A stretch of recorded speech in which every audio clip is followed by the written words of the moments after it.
آج ہم نے پیڈاگوجی کرنی ہے. ٹھیک ہے، پیڈاگوجی میں آج کا جو ہمارا ٹاپک ہے وہ ہے class room management. First of all we'll discuss what is class management. Class management means creating and maintaining a positive learning environment where teaching and learning can take place effectively. ٹھیک ہے، تو class management means کہ اس کا مطلب کیا ہے، creating and maintaining کہ ہم نے جو ہے بنانا ہے، ٹھیک ہے، برقرار رکھنا ہے، اور کس چیز کو پازیٹیو لرننگ انوائرمنٹ، یعنی کہ ایک ایسا ماحول جس میں ہم کسی بھی بچے کو کچھ سکھا سکیں. Where teaching and learning can take up effectively.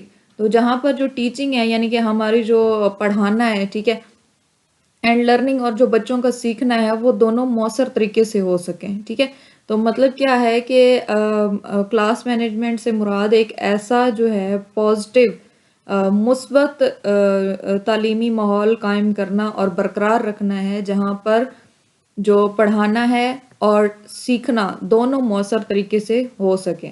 مطلب آپ کہہ سکتے ہیں کہ جو کلاس مینجمنٹ ہے یہ ایک ایسا طریقہ ہوتا ہے جس میں ایک جو اساتذہ ہوتے ہیں وہ اپنی کلاس پر قابو رکھ سکتے ہیں. ٹھیک ہے، جو ان کے اسٹوڈنٹس ہوتے ہیں ان کی جو اٹینشن ہوتی ہے، ان کی جو توجہ ہوتی ہے ان کو برقرار رکھ سکتے ہیں، اور بہتر طریقے سے جو ہے سیکھنے کا جو عمل ہوتا ہے اس کو یقینی بنا سکتے ہیں. ٹھیک ہے، تو کلاس مینجمنٹ جو ہے ٹیچر کو ان چیزوں میں ہیلپ کرتا ہے. کلاس روم مینجمنٹ اسٹائل کی اگر ہم بات کریں، ٹھیک ہے، there are 4 main management styles based on teacher behaviour and control. تو 4 قسم کے جو ہیں مینجمنٹ کے بنیادی طریقے ہیں یا طرزیں ہیں. ٹھیک ہے، جو کس لیے ہوتے ہیں کہ ٹیچر جو ہے جو ٹیچر کا جو رویہ ہوتا ہے یا کس طرح سے وہ کلاس کو قابو کر سکتا ہے، کس طرح سے ان کو مینج کر سکتا ہے. ٹھیک ہے، اس میں فرسٹ آ جاتا ہے اتھارٹیرین اسٹائل. ٹھیک ہے، تو اتھارٹیرین کی اگر ہم بات کریں اس کو اردو میں آمرانہ اسٹائل کہتے ہیں. Teacher is strict and controlling. تو یہ میں نے ٹو دا پوائنٹ ہی بنایا ہے تاکہ آپ کو پتہ چل جائے. Teacher is strict and controlling کے جو استاد ہوتا ہے وہ سخت ہوتا ہے اور وہ پوری کلاس کو کنٹرول کر رہا ہوتا ہے. ٹھیک ہے، مطلب وہ بچوں کی نہیں سنتا، نہ بچوں کا کوئی فیڈ بیک لے رہا ہوتا ہے. Rules are fix. تو اس میں جو قوانین ہوتے ہیں، جو رولز ہوتے ہیں، اصول ہوتے ہیں، وہ فکس ہوتے ہیں. Little student freedom. تو بہت ہی کم یعنی کہ نہ ہونے کے برابر جو ہے وہ طلباء کو آزادی دی جاتی ہے. پروز کی اگر ہم بات کریں تو مینٹینس آرڈر. ٹھیک ہے، اگر اس میں فائدے کی بات کریں تو ظاہر ہے اس سے نظم و ضبط قائم رہتا ہے. اور اس کے علاوہ نقصان کی اگر ہم بات کریں، کونس کی بات کریں تو can reduce student creativity and motivation. تو ظاہر ہے اس میں جب بچے پارٹیسپیٹ ہی نہیں کر رہے یا نہ ہونے کے برابر پارٹیسپیٹ کر رہے ہیں تو ان کی جو کریٹیوٹی ہوتی ہے، تخلیقی صلاحیت ہوتی ہے یا ان کی جو دلچسپی ہوتی ہے وہ کم ہو جاتی ہے. نیکسٹ ہمارے پاس آ جاتا ہے پرمیسیو اسٹائل. ٹھیک ہے، اس کو آزادانہ اسٹائل کہا جاتا ہے. Teacher give students a lot of freedom. تو اس میں جو ٹیچر ہے وہ بچوں کو مکمل یا بہت زیادہ فریڈم دے دیتا ہے، بہت زیادہ آزادی دیتا ہے. فیو رولز اور ڈسپلن. تو بہت ہی کم اصول اور نظم و ضبط جو ہے بنائے جاتے ہیں. تو اس میں فائدے کی اگر ہم بات کریں، انکریج انڈیپینڈنس. تو اس میں آزادی کو فروغ دیا جاتا ہے یا خود مختاری جو ہوتی ہے اس کو فروغ دیا جاتا ہے.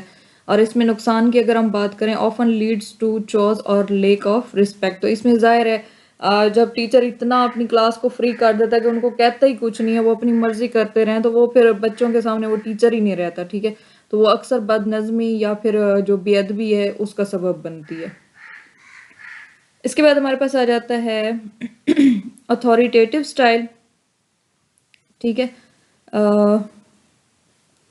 با اختیار جو طریقہ ہے یہ اسٹائل ہے، اس کو کہتے ہیں balanced approach, firm rules and caring attitude. تو اس میں بیلنس اپروچ ہوتی ہے، نہ زیادہ سختی ہوتی ہے نہ ہی زیادہ آزادی ہوتی ہے. ٹھیک ہے، تو اس میں اصول بھی بنائے جاتے ہیں. ٹھیک ہے، سختی والے اصول بھی بنائے جاتے ہیں، لیکن جو ایک محبت بھرا جو رویہ ہوتا ہے وہ بھی قائم کیا جاتا ہے. Teacher explains reasons for rules and involve students in decision making.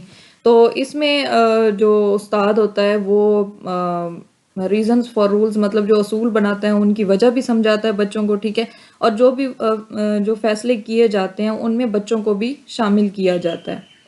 تو اس میں اگر ہم فائدے کی بات کریں تو اس میں ظاہر ہے رسپیکٹ یعنی کہ ان کے احترام ہو گیا، ان کی رسپانسبلٹی ذمہ داری ہو گئی، یا پھر موٹیویشن ان کی حوصلہ افزائی جو ہوتی ہے ان کو پروموٹ کیا جاتا ہے، ان کو فروغ دیا جاتا ہے۔ اوکے، لاسٹ ہمارے پاس آ جاتا ہے ان ڈفرینٹ، اس کو لیسز فیئر سٹائل کہا جاتا ہے، ٹھیک ہے۔